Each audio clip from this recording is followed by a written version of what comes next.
అమ్మా, ఒక మహిళావాదిగా ఎన్నో ఉద్యమాలు చేశారు, ఎందరో నాయకులను చూశారు. మీ దృష్టిలో మహిళలకు మంచి చేసిన వారిలో బెస్ట్ ఎవరు? పురాణాల నుంచి ఆడది సగభాగమని, పురుషులతో సమానమని అందరూ మాటలు మాత్రమే చెప్పేవారు.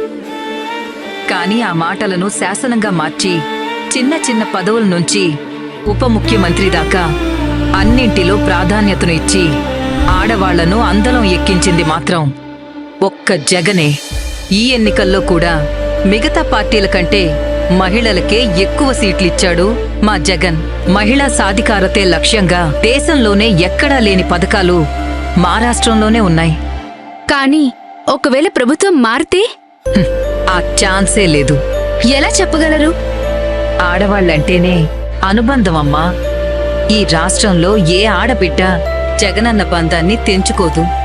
ఒక్కరంటే ఒక్క మహిళ కూడా వేరే పార్టీలకు ఓటు వెయ్యదు. జగనన్న లక్ష్యం, జగనన్న ధ్యేయం, మహిళా సాధికారత. నమ్మకం నువ్వే జగన్, నమ్మకం